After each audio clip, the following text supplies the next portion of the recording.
Om Swastiastu. Perkenalkan, saya Krisya Amanda Raffianti dari kelas 5A MBP, absen 12 dengan NIM 1915834057. Pada kesempatan kali ini saya akan mempresentasikan mengenai bab 7 terkait dengan pengendalian pembelian dan stok. Adapun capaian pembelajaran pada bab ini yang akan saya bahas.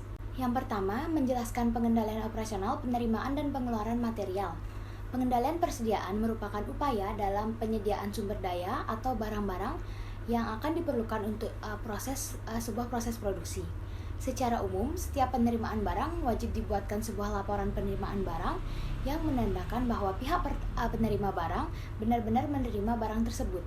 Pada saat menerima barang, pihak yang menerima harus melakukan pemeriksaan kembali untuk memastikan apakah barang yang diterima benar-benar merupakan pesanan dari perusahaan tersebut dari segi kualitas maupun kuantitasnya.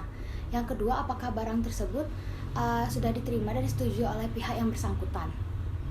Ini adalah contoh operasi penerimaan barang di Merkur Bali Harvest Land, Kuta. Pertama, form PO diisi oleh supervisor kitchen berdasarkan stok minimum, kemudian dikirim ke bagian purchasing departemen setelah ditandatangani oleh executive chef.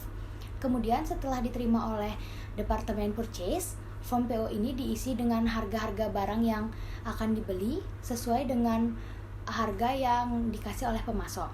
Setelah form PO ini dilengkapi dengan daftar harga, lalu diperiksa kembali oleh manajer departemen purchase. Lalu form PO ini juga harus diisi dengan tanda tangan pengawas keuangan, direktur keuangan, serta manajer umum. Setelah lengkap dengan tanda tangan ketiga pihak tersebut, Departemen Purchase akan memproses form PO ini agar dapat melakukan pembelian. Setelah melakukan pemesanan pada supplier, barang akan segera dikirim dan bersamaan dengan PO yang telah diterima oleh supplier. Kemudian, barang akan diterima oleh Departemen Receiving atau Departemen Penerima dan dilakukan pemeriksaan kualitas barang dan mencocokkan sesuai dengan data yang ada dalam form PO tersebut. Jika terjadi kelangkaan barang, maka Departemen Receiving akan melapor kepada Departemen Purchase dan akan dibelikan oleh Departemen Purchase di toko-toko terdekat. Lalu ada sumber pengeluaran persediaan dikarenakan oleh faktor penjualan, pemberian bonus, dan pemberian contoh barang. Pengeluaran barang dari bagian gudang hanya dapat dilakukan apabila ada perintah dan persetujuan secara tertulis dari pihak yang berwenang. Jika tidak ada persetujuan tertulis dari pihak yang berwenang, bagian gudang tidak boleh mengeluarkan barang yang ada di gudang. Contoh perintah pengeluaran barang dapat berupa dokumen seperti surat jalan, delivery order, memo retur pembelian, dan lain sebagainya. Adapun contoh operasi pengeluaran barang di Merkur Bali Harvest Land Kuta. Setiap departemen yang memerlukan barang dan melakukan pengorderan ke bagian gudang harus membawa store requisition, harus mengisi barang-barang yang diminta tersebut ke dalam format store requisition. Jika store requisition tersebut sudah diisi, maka form tersebut akan diserahkan ke petugas storekeeper. Dan selanjutnya petugas gudang storekeeper akan mengeluarkan barang yang diminta dari outlet berdasarkan sistem FIFO atau first in first out, atau bisa dibilang pertama masuk pertama keluar, yang berarti bahwa persediaan yang pertama kali masuk itulah yang pertama kali dicatat sebagai barang yang akan dijual atau dikeluarkan.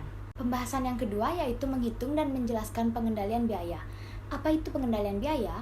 Pengendalian biaya adalah suatu proses yang sistematis dalam menetapkan standar pelaksanaan operasional perusahaan yang bertujuan untuk perencanaan, sistem informasi umpan balik, membandingkan pelaksanaan nyata dengan perencanaan, menentukan dan mengatur penyimpanan, serta melakukan perbaikan sesuai dengan rencana yang telah ditetapkan sehingga dapat mencapai tujuan secara efektif dan efisien dalam penggunaan biaya operasional. Adapun cara menghitung pengendalian biaya yang menggunakan rumus EOQ pada slide ini, di mana rumus tersebut dapat dilihat yaitu ada akar 2 dikali S dikali D dibagi dengan H, dengan keterangan S yaitu biaya pemesanan tiap kali pesan, D yaitu jumlah kebutuhan periode tertentu, dan H yaitu biaya penyimpanan periode tertentu. Berikut merupakan contoh perhitungan pengendalian biaya menggunakan rumus EOQ. Hana Restoran pada tahun yang akan datang membutuhkan 200.000 unit bahan baku. Harga bahan baku per unitnya adalah 10.000 dengan biaya pesan untuk tiap kali melakukan pemesanan sebesar 25.000. Sedangkan biaya pemesanannya yaitu 25%. Tentukan pengendalian biaya dengan rumus EOQ. Diketahui S-nya yaitu 25.000, D-nya 200.000, dan H-nya yaitu 10.000 dikali 25%. Ditanya EOQ-nya. Dijawab, EOQ sama dengan akar 2 dikali S kali D dibagi H. EOQ sama dengan akar 2 dikali 25.000 dikali 200.000 dibagi 10.000 dikali 25%. Mendapatkan hasil akar 144 juta, yaitu hasilnya 12.000 per unit. Jadi pembelian yang paling optimal sebanyak 12.000 per unit. Pembahasan yang terakhir yaitu terkait dengan pengendalian personalia. Pengendalian personalia merupakan suatu kegiatan dalam mengelola sumber daya manusia atau SDM pada hal-hal yang berkaitan langsung dengan administratif yang mengatur suatu hubungan industrial antara perusahaan dengan karyawannya. Di sini terdapat dua jenis pengendalian personalia, yaitu pengendalian personalia intern dan pengendalian personalia ekstern. Pertama, saya akan bahas tentang pengendalian personalia intern.